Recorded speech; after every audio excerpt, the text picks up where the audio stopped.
stars. You're actually here? You're early. I mean, on time? Sorry.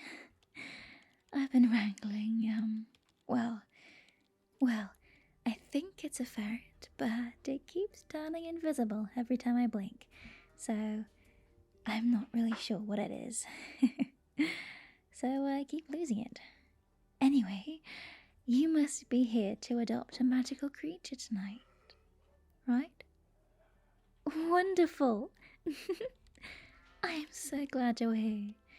We have a fresh batch of strange little beasties, and you look like the kind of person who could really bond with, say, a socially anxious jelly orb? Or maybe a slightly dramatic mushroom that recites poetry? Oh, sorry, I'm getting ahead of myself. Let's start properly, yes? Okay. Let me just get the adoption forms. Where did I put them? Ah.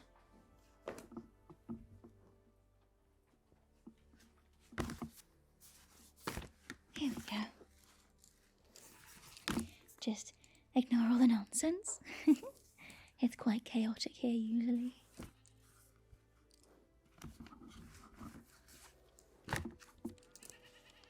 Okay. This is a receipt for a 17 enchanted spoons. Oh, that's not yours, sorry. That's mine from lunch. Oops. Not that. Here. This page. Here we go. Okay. First question. A. Do you prefer creatures? Creatures. That A. Glow ominously in the dark. B. Scream when happy. Or C. Are basically a pillow with eyes. Okay. There's no wrong answers, just different kinds of weird. We've seen it all here, believe me. Just write that down. Okay, now, how do you feel about fire damage? Just casually. For insurance reasons. Hypothetically. Maybe don't mention this to a landlord. Next, would you say you're more of a cuddles and nap kind of person or a chaotic gremlin energy kind of soul? Or maybe both? Excellent. That really helps me narrow it down for you. Yes, now, let me show you some great options that we have here. So, this one's name is Frank, the sleepy, sparkling, spitting dragonlet. Yes, his name is Frank. We don't name them, they name themselves. I tried to call him Snugglewings and he set my sleeves on fire. Twice. So, that was a no-go. He's about the size of a loaf of bread, sleeps 20 hours a day, and occasionally toots sparks. If you hear a sound in the middle of the night, don't panic, just throw a marshmallow at him. He loves that stuff. Next we have the Cloud Lamb. Imagine a sheep. Now imagine if that sheep was made of mist and daydreams. That's Cloudy.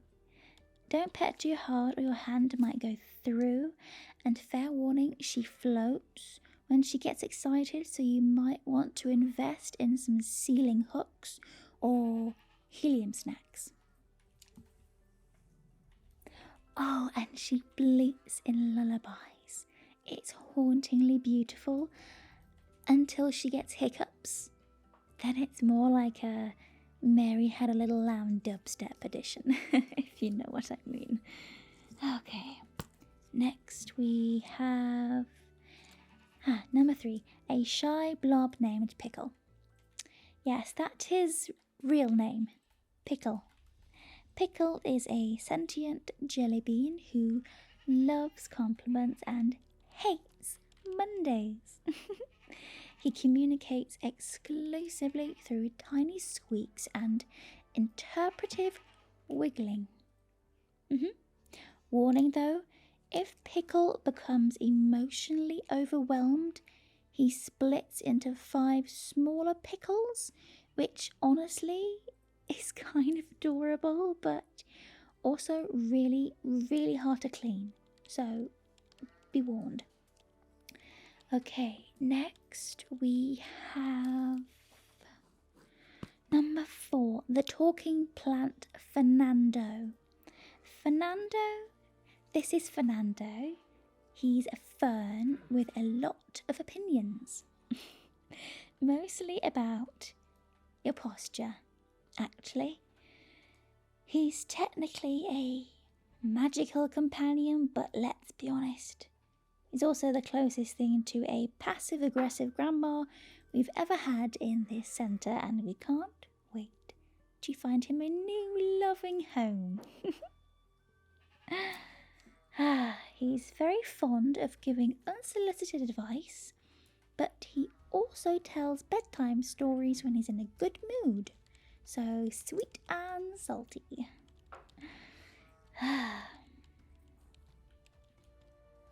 By the way, do you snore?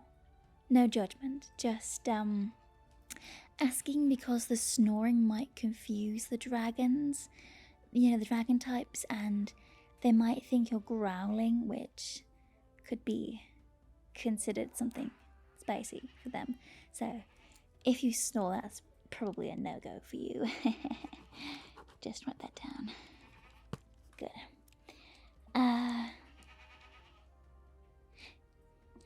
What's next?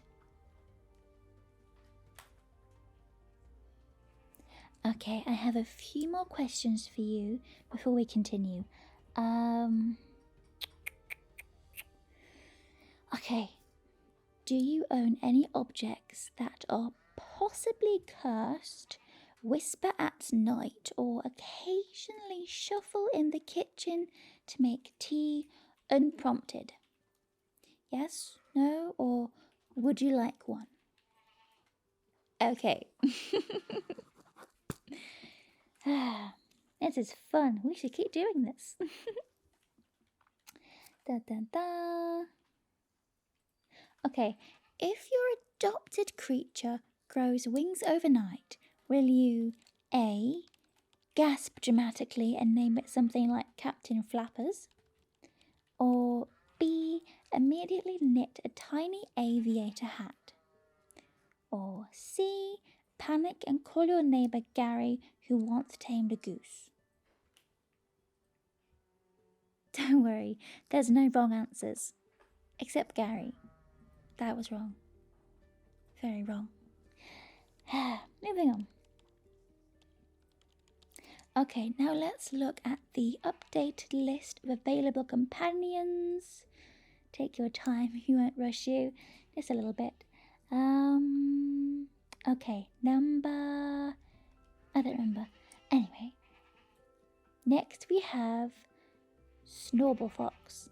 Soft as a moss, round as a teacup, makes faint, sleepy accordion sounds when it breathes. It loves lats, lullabies, and existential philosophy.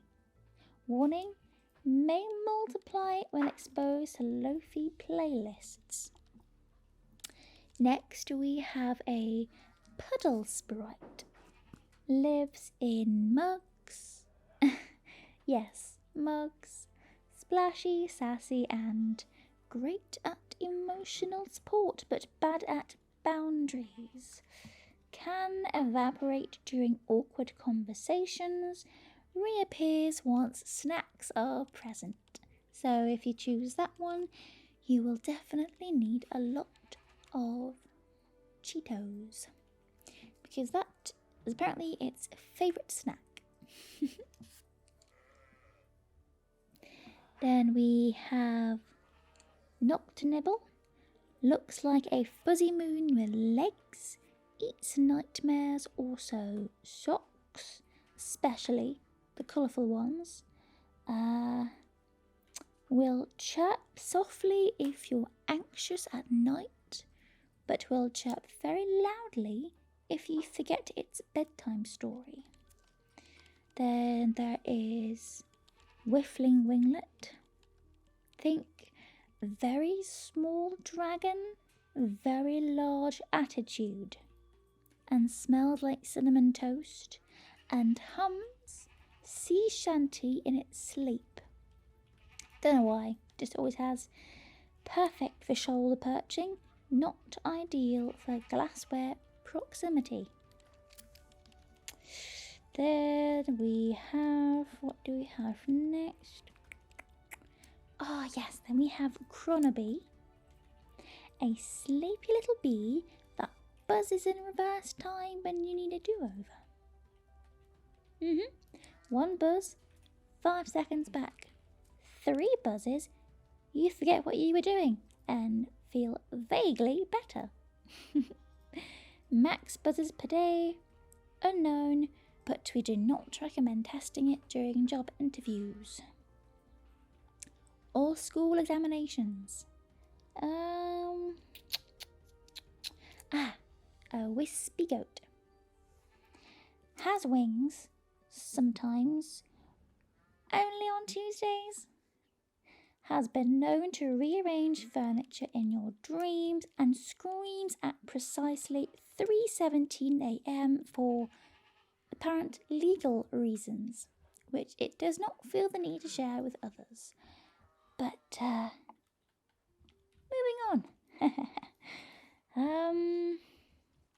Alright, final few questions before you choose.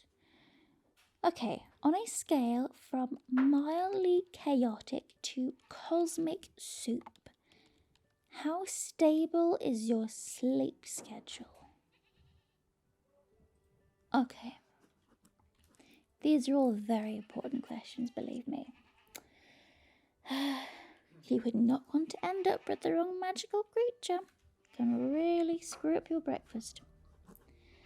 Then we have, are you prepared for the possibility that your creature may one day speak fluent French and demand crepes? Okay. French is a no-go. Sad. Would you like to add a mini enchanted scarf to your adoption package?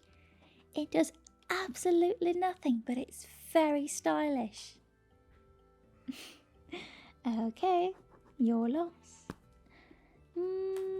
Okay, if your creature makes a loud honking noise every time someone lies within a 5-meter radius, would you A. encourage it, B. panic, C. pretend you don't know them, or I don't remember what comes next. E. start a YouTube channel together.